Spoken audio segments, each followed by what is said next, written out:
नमस्कार दोस्तों, मैं निशा सिंह सदीनामा की ओर से प्रस्तुत कर रही हूँ 22 अक्टूबर 2022 का संपादकीय, जिसे लिखा है हमारे सह संपादक राकेश अचल जी ने, जिसका शीर्षक है दाढ़ी निरपेक्ष भारतीय राजनीति। गाढ़ी मेहनत से दाढ़ी बढ़ाई जाती है और आकर्षक बनाई जाती है ताकि लोग इस बहाने भी देखें। प्राचीन काल में ऋषि मुनियों की दाढ़ी, मध्यकाल में मुगल शासकों की दाढ़ी और आधुनिक काल में नेताओं और साहित्यकारों की दाढ़ी, सबकी अपनी पहचान और छाप है। जब मनुष्य जंगल में था तो साधन नहीं थे, और साधन है तो दिखावा है।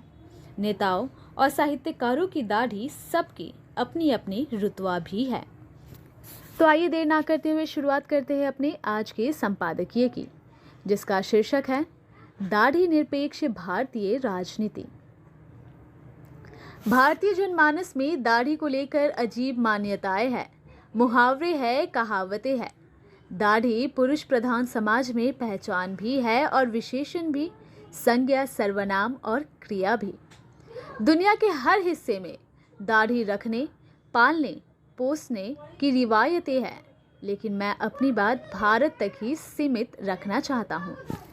भारतीय राजनीति दर्शन और अर्थशास्त्र में ही नहीं, अपितु जीवन के सर क्षेत्र में काम करने वाले असंख्य महापुरुष हुए हैं, आज़ादी से पहले भी और आज़ादी के बाद भी। लेकिन भारतीय राजनीति में दाढ़ी अनिवार्य नहीं मानी गई। भारतीय स्वतंत्रता संग्राम के प्रमुख नायकों में से अधिकांश ने बिना दाढ़ी के अपनी पहचान बनाई।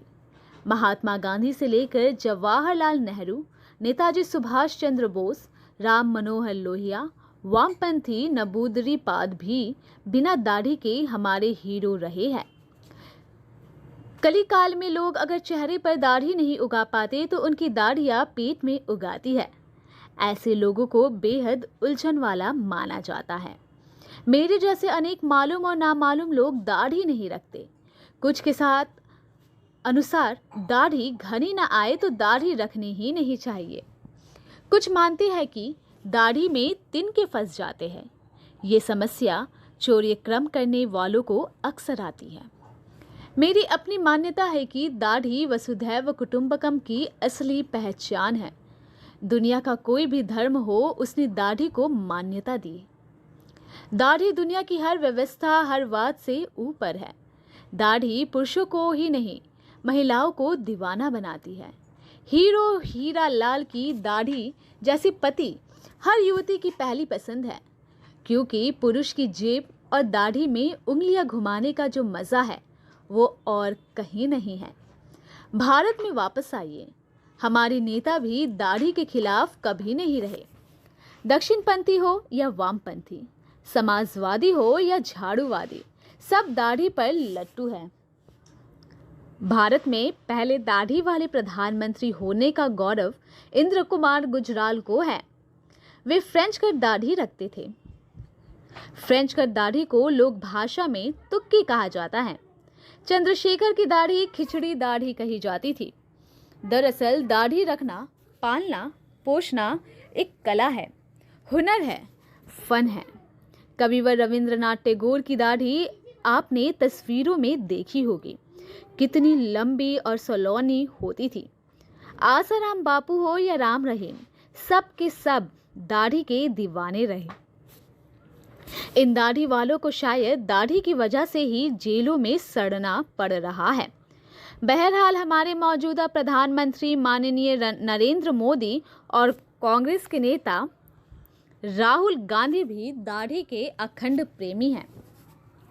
मोदी जी की दाढ़ी देशकाल परिस्थिति के हिसाब से घटती और बढ़ती रहती है। जब बंगाल में चुनाव होता है तो वे कविवर रविंद्रनाथ टैगोर जैसी दाढ़ी रखते हैं। जब गुजरात में चुनाव होता है तो उनकी दाढ़ी अपने जमाने के मशहूर अभिनेता अजित जैसी हो जाती है।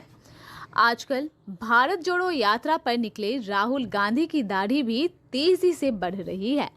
उनकी बढ़ती दाढ़ी और लोकप्रियता सत्ता पक्ष की सबसे बड़ी फिक्र है। राहुल दाढ़ी में ऑस्ट्रेलिया के किसी दार्शनिक जैसे लगते हैं, जैसे जैसे राहुल की यात्रा आगे बढ़ रही है, वैसे वैसे उनकी दाढ़ी भी बढ़ रही है। कभी कभी लगता है कि राहुल गांधी का मुकाबला मोदी जी से नहीं बल्कि दाढ़ी से है। मेरी अपनी मान्यता है कि राजनीति में बिन दाढ़ी सब सून है। दाढ़ी नहीं तो कुछ नहीं। दाढ़ी अर्थव्यवस्था सुधारने में मदद करती है। अगर पूरे देश के युवा ठान ले कि वे दाढ़ी रखेंगे तो सोचिए, blade, shaving cream, after shave और पानी की कितनी बचत होगी।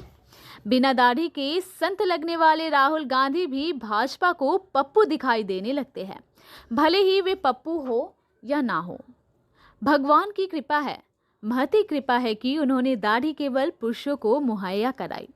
यदि महिलाओं को भी ये सुविधा मिली होती तो कल्पना कीजिए क्या होता। भगवान की गलती से दुनिया में कुछ महिलाओं को दाढ़ी गिफ्ट में मिली भी, लेकिन वे इससे खुश नहीं हैं, क्योंकि दुनिया में कोई भी इंसान दाढ़ी वाली महिला से इश्क नहीं करता। जिस महिला को भगवान की गलती से दाढ़ी मिली है, वो हर वक्त एक ही प्रार्थना करती है कि अगले जन्म मोहे दाढ़ी ना दीजो। दाढ़ी की बढ़ती लोकप्रियता के चलते जैसे गंजों के लिए विग का अरबों का बाजार है, वैसे ही अब नकली दाढ़ी का बाजार भी आकार ले रहा है। अगर आपके चेहरे पर प्राकृतिक दाढ़ी नहीं आती तो चिंता ना कीजिए, नकली दाढ़ी लगा लीजिए। ध्यान रखिए कि नकली दाढ़ी का इंश्योरेंस बहुत ज़रूरी है। दुश्मन सबसे पहले दाढ़ी पर ही हमला करता है। हकीकत यह है कि मैं ही नहीं, मेरा बेटा भी दाढ़ी का मुरीद है। मेरी दाढ़ी सगंध नहीं आती, इसलिए मैंने कभी दाढ़ी का रोग पाला ही नहीं, लेकिन मेरे बेटे के पास भव्य दिव्य एडजस्टेबल दाढ़ी है।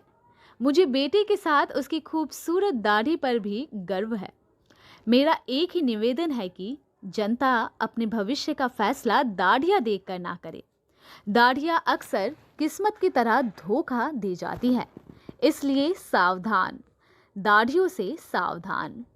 तो दोस्तों, ये था हमारा आज का संपादकीय, जिसे लिखा है हमारे सह संपादक राकेश अचल जी ने। मिलते हैं कल नए विषय के साथ, तब तक के लिए नमस्कार। सुनकर देखो, सुनकर देखो, सुनकर देखो जी, ममता राहुल मोदी बोले, लिखे जितेंद्र जी।